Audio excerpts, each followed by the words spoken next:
pregnancy husbands and wives start to look alike. It could be disconcerting depending on which way it goes. But you will be having a singular purpose as you go through life together at each other's side. However, I'd like to back up just a little bit in this passage. It refers to leaving father and mother as the two of you are united together as one.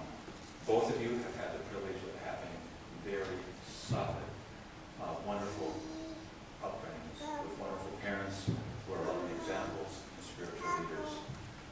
My wife and I have been good friends for many years of your parents, Caleb, as we served together in the Philippines.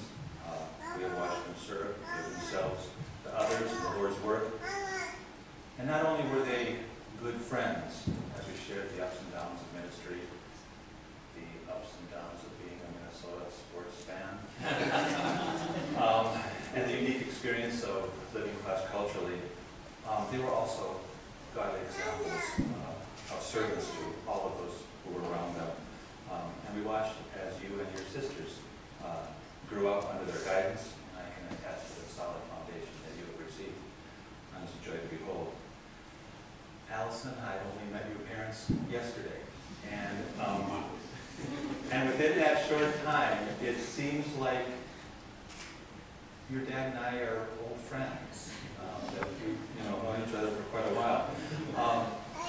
He's just that type of person. He's got boundless energy, and maybe that was it. I was just feeling my age, and so I thought it was a long time. I felt the same as I got to know your uncle. So it's very obvious that your family, you come from a godly family, a loving extended family, and it's just a joy to behold two families united in this way. The other passage was Ecclesiastes 4:9 through 12 that you mentioned. Two are better than one, because they have a good return for their work. If one falls down, his friend can help him up, but pity the man who falls and has no one to help him up. Also, if two lie down together, they will keep warm. But how can one keep warm alone? Though one may be overpowered, two can defend themselves. A cord of three strands is not quickly broken.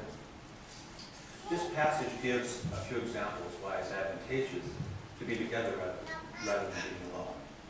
Briefly, verse 9 points out that working together is more efficient and productive than two going it alone. Verse 10 indicates that help is always available when one experiences difficulty. There is always someone there to lend a hand. Verse 11, warmth and comfort is readily accessible to those who have been joined together. And verse 12 shows how life's hardship and external attacks can be repelled when faced together. Sharing both the good and the difficult in life will strengthen your relationship.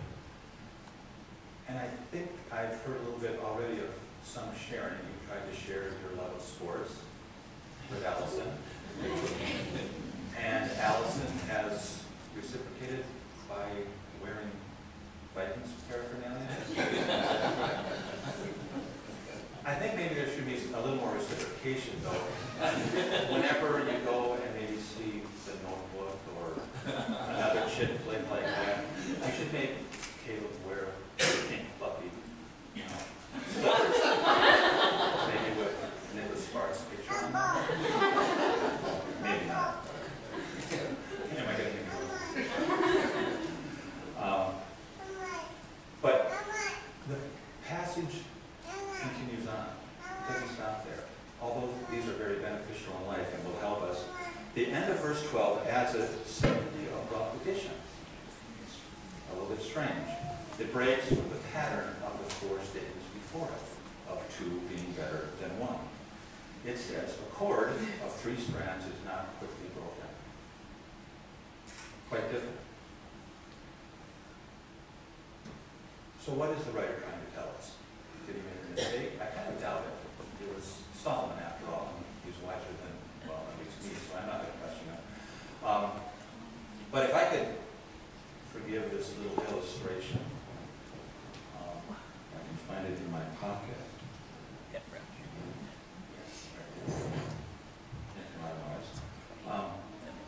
It was traditional to make a rope with 3 strands together, and entwined together they were much stronger to make a stronger cord. I know that was lame, but that's right. They still do it. I found it in my father's garage this afternoon, and I thought, oh, they still do the same thing as mentioned in Ecclesiastes. It makes for a stronger rope, 3 making 1.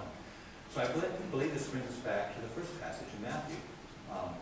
So they are no longer 2, but 1. Therefore, what God has joined together, let no one separate. God is that third cord. The 2 of you are becoming 1, and so that the 2 of you may remain strong and maintain the relationship, God needs to be central. He needs to be there maintaining that relationship. And I know it is your desire to always keep him central.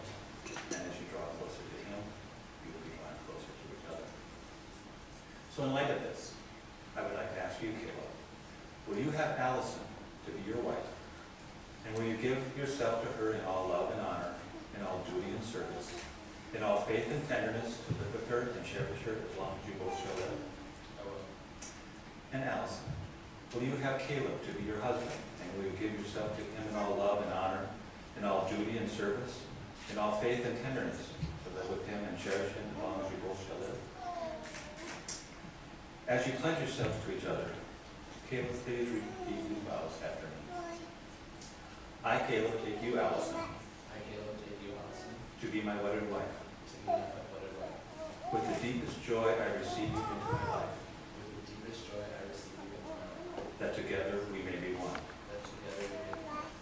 As Christ is to his body, the church, As Christ is to the body of the church, so I will be to you, so I will be to you, a faithful and sacrificial husband. a faithful and sacrificial husband. I promise you my deepest love, I promise you my deepest love, my unselfish devotion, my unselfish devotion, and my most tender care. and my most tender care.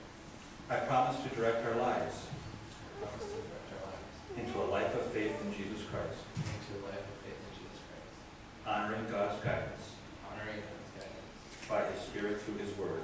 by his Spirit through his word.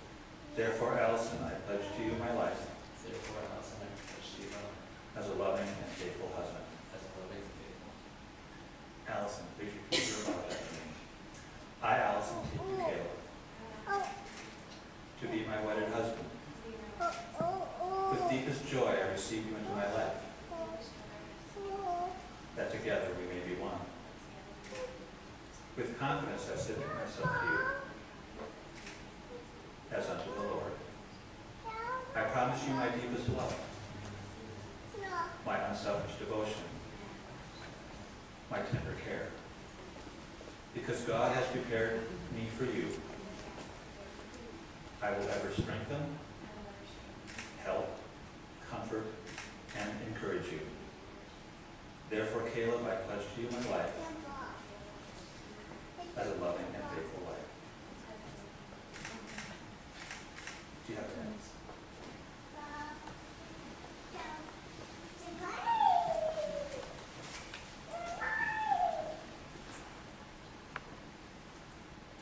The exchange of rings is a symbol of a commitment made today. The rings themselves, infinite circles, are a symbol of the never-ending love that Allison and Caleb have promised to each other. They will also serve as a daily reminder that their love only endures